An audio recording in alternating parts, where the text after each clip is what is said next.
Vítame vás pri sledovaní FS Aktív za mesiac apríl 2010.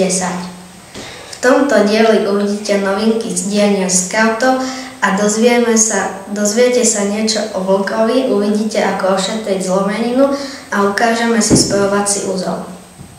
24. apríla sme si pripomenuli sviatok svätého Juraja, patrona skautov. Svätý Juraj bol vojakom v armáde cisára Justiniana. Napriek silným výhražkám sa nezdal svojej kresťanskej viery a pre ňu bol popravený. Je nám príkladom v chrabrosti, odvahe a v silnej viere. Bol to pravý rytier a takým by sme sa mali stať aj my. V dňoch 7. a 15. mája sa skauti a vodkyne zúčastnia akcie Family Day v Košiciach a v Prešove. Povedzme si niečo o zlomení. Zlomeniny sú veľmi nebezpečné zrady. Existujú priečna, vonkajšia, neúplná a zmožná. Priečna. Najčastejší typ zlomenín, ktorý sa vyskytuje pri lyžovačkách, športoch, autonehodách a pádoch z bicykloch. Kosť je zlomená celá z jednej strany na druhú. Vonkajšia. Kosť prerazí kožu a treba kosť dať do venčeka a ošetriť. Neúplná. Najviac sa vyskytuje u malých detí, ktoré často padajú. Ale rýchlo sa hojí. Zmožená. Vyskytuje sa pri autonehodách.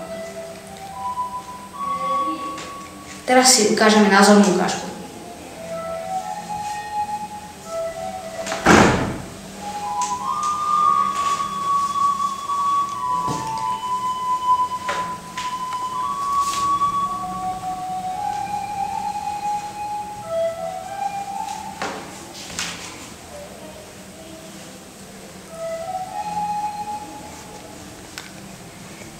Zoberieme dlahu a začneme ju obmotávať obvozom. Obmotáme ju niekoľko ráz a uistíme sa, či to človeka netlačí. Teraz si niečo povieme o vlkovi, ktorý je našim družinovým zvieratom. Avšak nie je to zlé zviera. Môže mať sivú, čiernu, hnedú alebo červenú farbu srsti. Najväčšie vlky sú na Sibíri. V dospelosti môžu mať od 80 do 100 kg. Vlky sa zdržujú v svorkách. Vlk je priamym predchodcom psa a pách vie zavetriť na 3 km.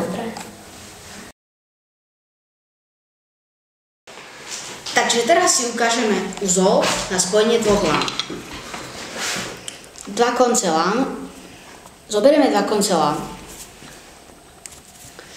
Koniec lana presunieme po druhý. Urobíme slučku a zaťahneme. Toto isté opakujeme aj na druhom konci. Urobíme slučku. Musíme dbať na to, aby koniec išiel von. Zaťahneme a vznikne nám krásny uzol. Krásny, musí byť súmerne súlavný.